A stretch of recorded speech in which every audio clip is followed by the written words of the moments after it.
Good afternoon, everyone. Our struggle with COVID continues. This week, Ontario continued to see an increase in daily cases, hospitalizations, and deaths.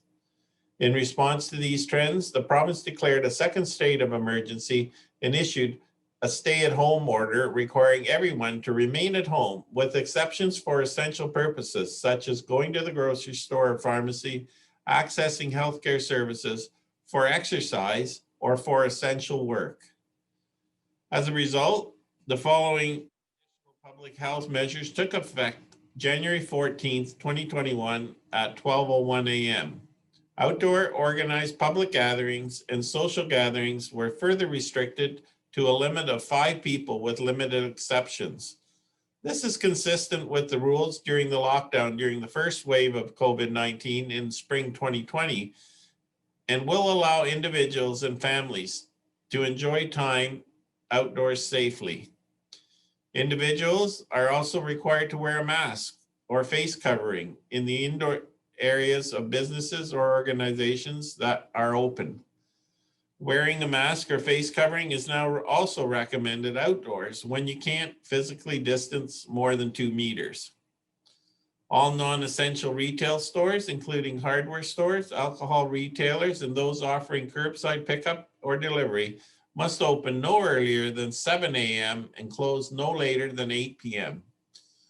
The restricted hours of operation do not apply to stores that primarily sell food, pharmacies, gas stations, convenience stores, and restaurants for takeout or delivery.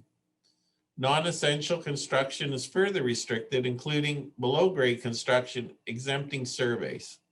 The province has provided authority to all provincial offences officers, which includes our OPP and bylaw officers, to issue tickets to individuals who do not comply with these new regulations.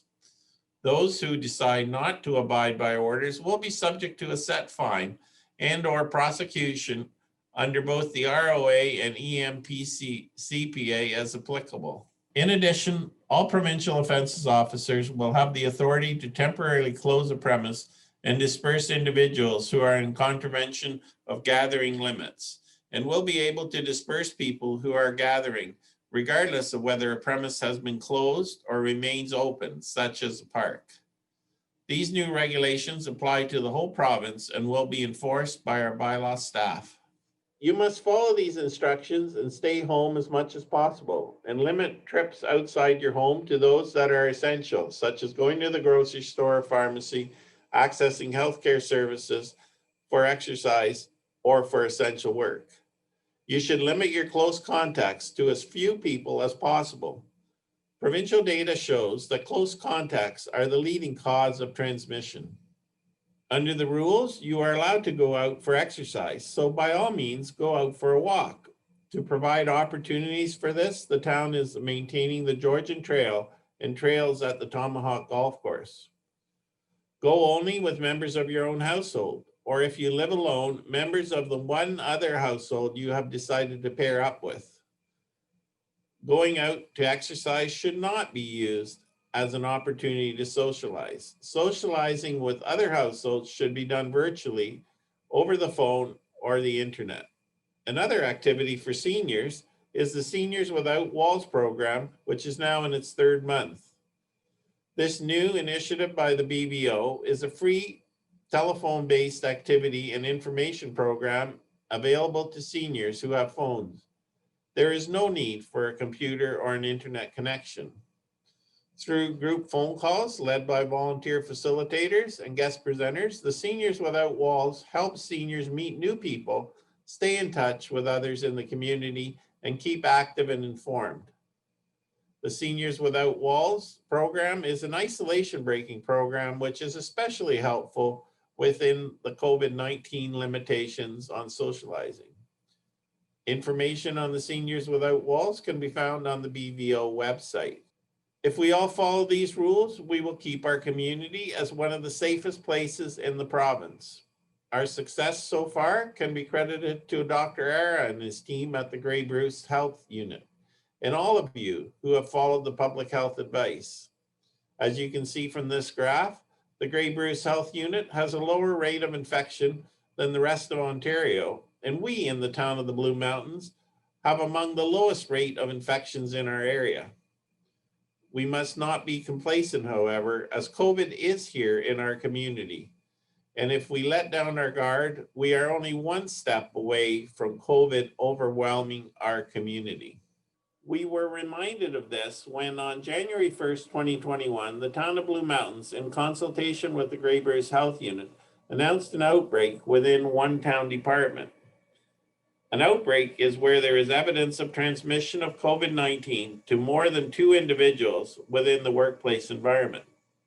There was no evidence of risk to the public, and working together, the town of the Blue Mountains and the health unit staff carefully evaluated the situation and implemented immediate measures to mitigate the risk of transmission.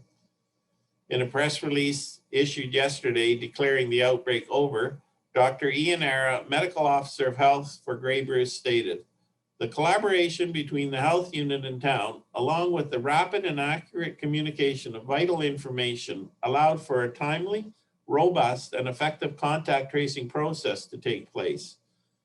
We thank the town leadership and staff for their dedication and commitment to health." In this case, the system worked exactly as it should, thanks to the excellent work of our health unit and the contact tracing they carried out. As a result, the outbreak was quickly contained. Our health unit is also the forefront in rural Ontario in having developed a vaccination plan. As a result, they have already received a shipment of the Pfizer-BioNTech COVID-19 vaccine. The vaccine will be distributed according to the provincial priority list, initially to high-risk individuals, starting with long-term care staff and a number of long-term care residents. A number of residents from First Nation communities and hospital and healthcare workers and EMS personnel. This morning, I was advised that today, health unit staff will be administering the first doses of the vaccine in Greybury to residents and staff at the Mapleview Long-Term Care Residence in Owen Sound and the Golden Dawn Senior Citizens Home in Lions Head. This is the first shipment of many. More vaccine is on the way, and public health will be informing us as to progress and how and when it will be distributed to various parts of the community. In the meantime, it is our job for all of us to follow public health advice and keep COVID at bay. Have a great week and stay safe.